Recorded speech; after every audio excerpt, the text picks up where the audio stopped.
Bueno, decimos proporcionalidad directa e inversa. Bueno, cuando en ciencias queremos analizar fenómenos, un experimento, hay variables involucradas o hay magnitudes involucradas, dependiendo de lo que estemos estudiando.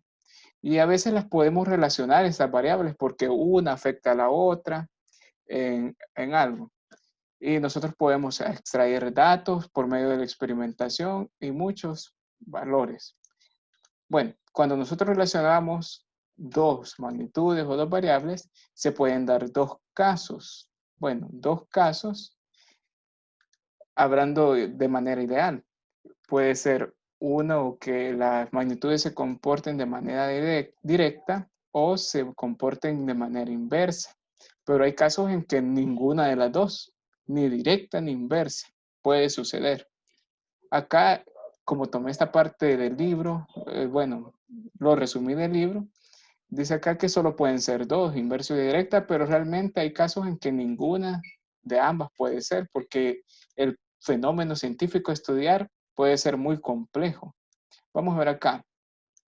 Cuando estudiamos un problema y extraemos magnitudes o variables, ya voy a explicar qué es una magnitud, qué es una variable, para que vaya quedando claro. Bueno, vamos a seguir con la lectura. Dice entonces, para obtener resultados y conclusiones correctas es fundamental realizar un análisis adecuado de los datos y seguir dos pasos. Ordenar y clasificar los datos mediante tablas de valores. Aquí vamos a hacer estudio de magnitudes o variables que son cuantitativas. Y esas las vamos a ordenar en tablas de valores. Después vamos a realizar un gráfico, tablas de datos, para motivo de analizar las magnitudes o las variables de nuestro fenómeno a estudiar. Más que todo esto ya en el ámbito científico, esto de estudiar proporcionalidad inversa o directa. Bueno, hablemos de qué son las magnitudes inversa. Uy, aquí me fui. Acá es directamente proporcionales.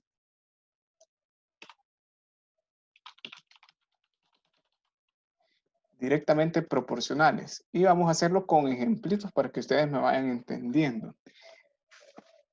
Vamos a ver acá, me voy a ir primero al ejemplo, así voy a ir comparando, contrastando teoría con el ejemplo. Tengo el ejemplo acá, dice una tabla que muestra los datos de la distancia recorrida por un móvil y el tiempo empleado por el mismo para encontrar la ecuación y el tiempo empleado por el mismo para encontrar la ecuación que relaciona ambas magnitudes. Aquí tenemos un fenómeno físico que estamos estudiando, lo cual es el movimiento.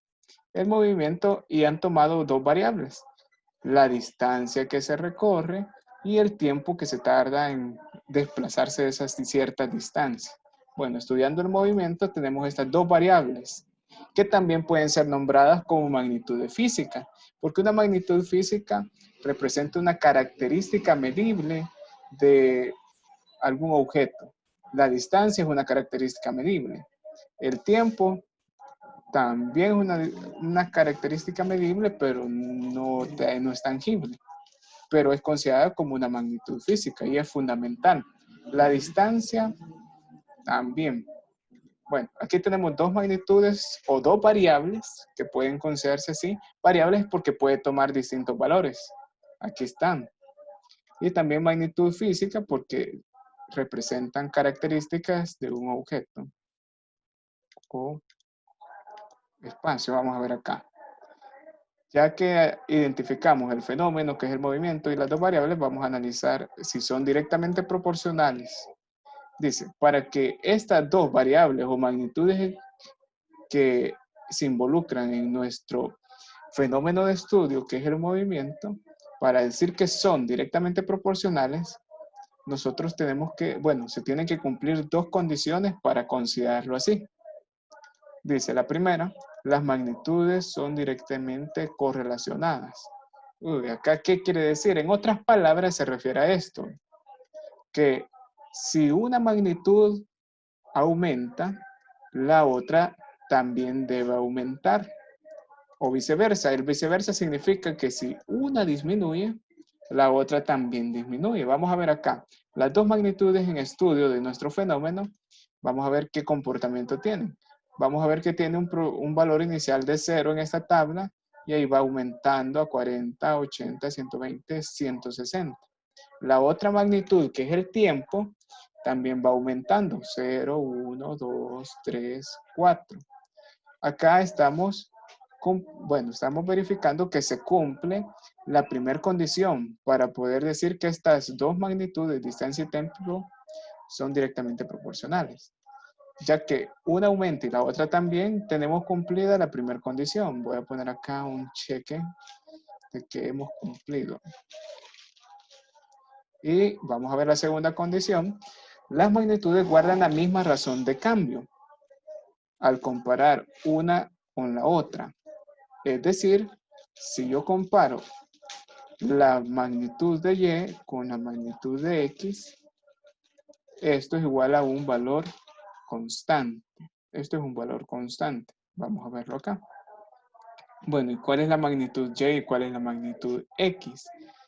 Bueno, vamos a determinar quién es X y Y en esta relación. El tiempo es considerado una variable que no depende de ninguna otra, ya que este pasa o avanza desde una manera de la manera de que la ve la física clásica. El tiempo avanza sin detenerse y a intervalos constantes, ya que este no depende de nadie, el tiempo pasa y nadie lo detiene. La distancia sí va a ir dependiendo del tiempo. Si ustedes ven a 0 horas, se ha recorrido 0 kilómetros. A una hora se han recorrido 40 kilómetros. A medida que pasa el tiempo, la distancia va aumentando. ¿Quién depende de quién? Bueno, la distancia depende del tiempo que pase. Así, si pasan muchos minutos, la distancia es más grande. Pero el tiempo es independiente de sí. Este va a seguir aumentando, aunque la distancia disminuya o aumenta, como sea. El tiempo, entonces, puedo considerar acá así como independiente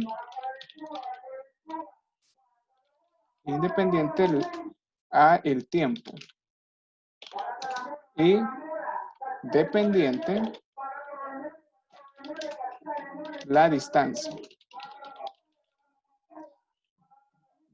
Después de haber clasificado quién es independiente y quién es dependiente, la variable dependiente o magnitud dependiente se le nombra como Y.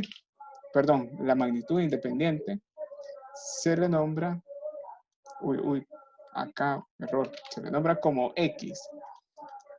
Y a la magnitud dependiente se le nombra como Y.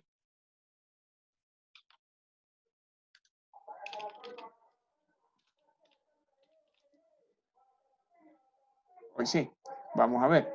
Acá tenemos ya clasificado esto. La variable tiempo no depende de nadie, entonces yo le nombro como independiente. Y entonces le relaciono la variable X. La variable distancia, esta sí va a depender de acuerdo a cómo pase el tiempo, según la tabla de valores. Y por eso le ponemos variable Y. Esto que estamos haciendo es para verificar la segunda condición, para verificar si las magnitudes son directamente proporcionales, ya que la primera sí cumplió. La siguiente es que nosotros cumplamos esto. Comparamos la magnitud Y con su respectiva magnitud X y este debe dar un valor constante. Vamos a ver. Voy a hacer acá un ejemplo de cuando comparamos magnitudes. Voy a comparar primero magnitud tiempo cuando pasa un minuto se compara de esta manera, dividiendo Y sobre X. Voy a dividir el tiempo, acá en orden. Voy a tomar una magnitud Y, que sería distancia. Voy a tomar una distancia que es de 40. 40 la divido con su respectivo valor del tiempo, que sería X. Acá lo voy a dividir con 1 y esto me da 40. Y ahora voy a comparar otra magnitud, voy a comparar otro valor de la distancia con su valor del tiempo. Voy a comparar 80 y su respectivo tiempo es 2. Esto da 40. Hoy comparo otra. Voy a comparar 120 con 3, que es su respectivo valor del tiempo, y esto da 40.